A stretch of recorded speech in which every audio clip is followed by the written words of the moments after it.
Picking the right call to action is one of the most important decisions on your website.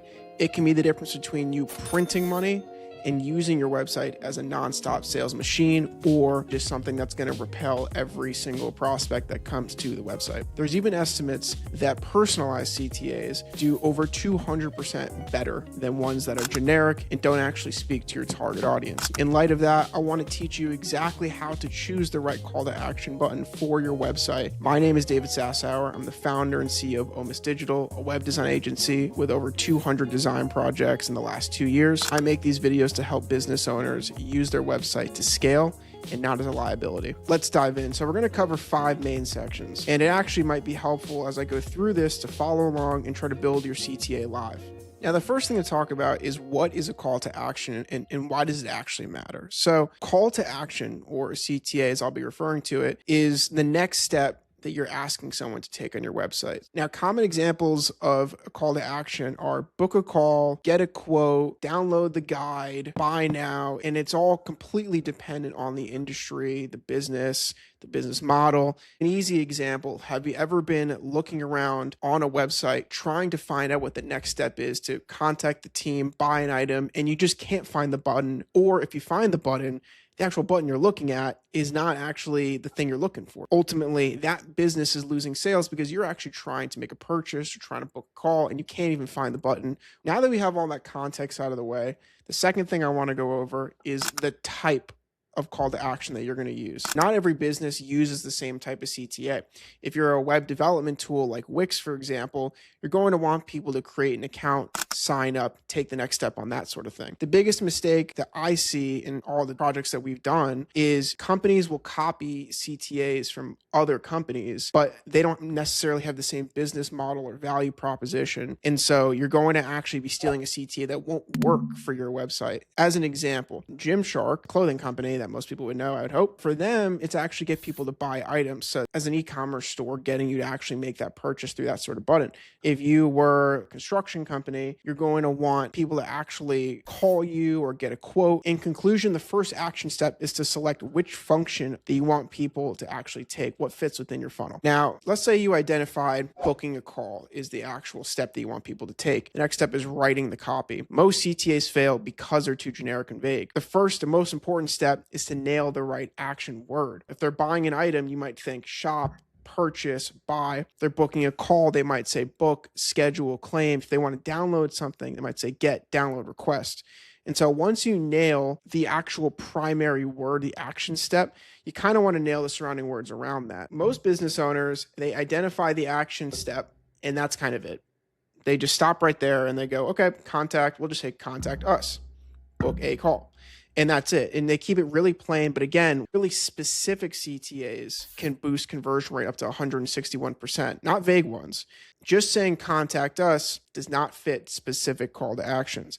That's very generic. Most people have that on their website. And if you're trying to get that, there's a few different strategies you can use to actually describe that more specifically and get more people to actually click on that button. In 200 plus design projects, here are some of the most helpful things that we use for our clients that actually can get people results. Using words like free or discounted when you're talking about, let's say, like a lead magnet, that's super key. Because if you're saying book a call or contact us, you can say book a free call today. That is way more impactful than book a call. Another thing is if there's a discount, you can say get 50% off or just literally describe the discount in the button. Another thing is you kind of want to call out the personalization of the button. If you go to acquisition.com's website, Alex and Layla Hormozi's company, they say, get my custom scaling roadmap. So get kind of the action word, describing it as scaling roadmap, but they said my, meaning like personalized, and custom. So also double personalized. And I'm sure they have tons of data on how to split test this. We've seen this work time and time again. You want to try to personalize the actual button. As an easy example, let's look at our website. Let's just say your example was book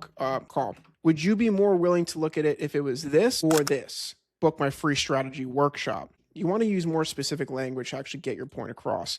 Another super key thing is you want to try to use numbers whenever you can. There's a ton of different psychology reasons to this, but we've tested this using numbers, whether that be book a 15-minute call, get 15% off, have this 10x your website, things like that make it so much more compelling and really skyrocket conversion. So another key thing is to stay short and clear. An easy example, you can keep it under 30 or 40 characters. You want to make sure if it's on mobile that it's not 2 lines long. You want to keep it 1 line long. You want to try to express whatever you're doing short and clear and to the point. So wrapped up, the second action item was to make sure that you selected the best wording to go along with your type of CTA. Now, this is arguably one of the most important things about the video. So the wording of the button you choose has to complement and be in the context of the wording above it. Now, as an example, on GoHighLevel's website, grow faster with HighLevel's AI-powered business operating system. Then it goes 14-day free trial. If you didn't see any of this information, and I deleted it, I'll just delete it for you actually. If you didn't see any of this information and it goes 14-day free trial, obviously no one's going to even know what they're getting. So it's making the promise and then making the ask. And so you want to make sure whatever language you choose for your button actually is the action step to the wording above it. For Wix, create a website without limits, bring your ideas to life on the leading website builder, get started. Okay. So you know that you're getting started for creating a website, bringing your ideas to life. There's the context of it. So you want to make sure that you're keeping that in mind. And half of the tweaking of the actual button and the wording of the button, you actually spend a lot of time tweaking the headlines to make sure that they match up and it's actually a smooth flowing. Here's what you should get. Do this now. Now that you have the type of button and now that you have the wording of the button, the next most important thing is how you're going to design the button. Now, high converting CTAs usually have a button that's larger than the surrounding elements, strong color contrast from the rest of the page, a simple, easy to read font, and a hover effect or like a subtle motion that signals that it's clickable. To use the inverse logic, a low converting CTA usually is a CTA that looks like a normal link in the navigation. You can't even find it, or if it's even there at all. A good rule of thumb is if the user has to hunt for the CTA, for the call to action button, then that button has failed because it's supposed to be readily available and obvious to where it is. When the CTA design clearly stands out, conversions go up. When it blends in, even great websites underperform. In this example, white background, bright purple, white letters, bold, okay? It's clearly contrasted. If you have a certain color for your call to actions, then make it identifiable to the brain by only using that color. As an example, if learn to scale here was purple and take this course was yellow, your brain wouldn't identify it as easily to know that, okay, these are the buttons I'm supposed to click. Again, you want to make it easy. Keeping all the call to action buttons the same color, super key. And if you're going to use secondary colors, then make sure that that same theme is across the entire website. Now that you have the type, you have the wording, and you have the design of the button down. Now, where are you going to place that button? Sounds really obvious. Again, tons of our clients have missed this. And so this is a key thing that we always talk about. Now, there's usually a few common places that people list their buttons. Usually it is in the middle, it is in somewhere in the hero, or it's in the top right of the website. It's important that you don't want to get too fancy here because you want to make it intuitive to whoever's going to the website where that button is. So a common mistake is that, let's say, most of the websites that you see, the button is not in the bottom left or in the bottom middle. You'll see websites try to do this and get fancy, but again, that's not intuitive to the user. You might be tech savvy and find it, but imagine for most of the people that are less technologically proficient and can't find the button easily, that's a drop in conversions. The other thing to mention is don't be afraid to use it a few times. So as you're scrolling, you should be able to see the call to action button maybe 2 or 3 times on your landing page, because from all the tests that we've run, the more times you include the button, the higher the conversion is. Because if you're scrolling down, you might actually get all the information you would need to take the next step. You say, okay, I'm convinced, book a call. But if that website wasn't following in the top or wasn't placed multiple times, you're not going to convert, or the conversion will drop. The other thing, which is counterintuitive, is you don't want to actually use the button too often. If I place the button every 5 seconds, this actually drops conversion because people will, from what we've seen, get annoyed with the button and it will break the design. people can't actually focus on what you're trying to say if you have the button in every single section. You want to kind of balance the amount that you're using the button. So if you have 10 sections on your homepage, let's say maybe using it 2 or 3 times is helpful, but using it in every section 10 times, not as helpful. Now that you have the type, the wording, the design, the placement, you might think, okay, I have the perfect call to action, we're done. That is actually where the work begins, because now that you have your first draft, I'll call it, now it's time to actually test it. Everything up to now has been an educated guess.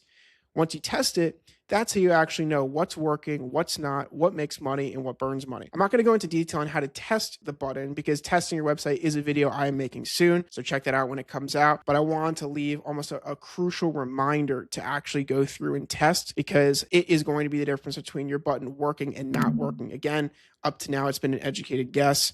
After this, it will be knowing, not guessing.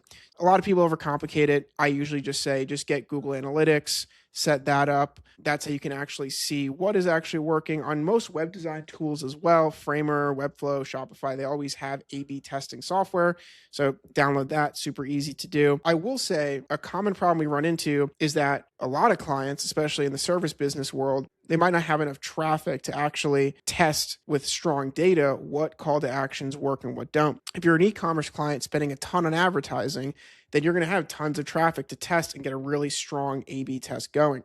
Now, if you're, let's say, a small private equity firm, you might get 150 visitors a month. For that example, we usually recommend just gathering a focus group and running that sort of test where you're interviewing, call it 5 to 10 people, and just literally pulling up which one do you like better. You can use surveys, you can do other things. Now, as I mentioned in the beginning, I want your website to also have that 200% increase in conversion. Hopefully in this video, you learned exactly how to create a call to action button that actually converts people and turns your website into a sales machine rather than a liability. If you got some value from this, definitely subscribe. I'm going to try to make more of these videos in the future. We have the podcast series, but I do think it's helpful to actually have these deep dives to go into what's working, what's not, and all of the testing that we've done. So if you or someone you know is looking for web design services, contact us, go to our website, fill out the contact form. This is at omisdigital.com/contact. And let me show you how easy this is. You go to our website and you click this little button and you go to contact us, you fill out your information, you talk with our team, and then we have a great time. We build your project. So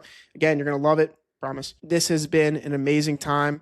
Hope you got some value, and see you in the next video.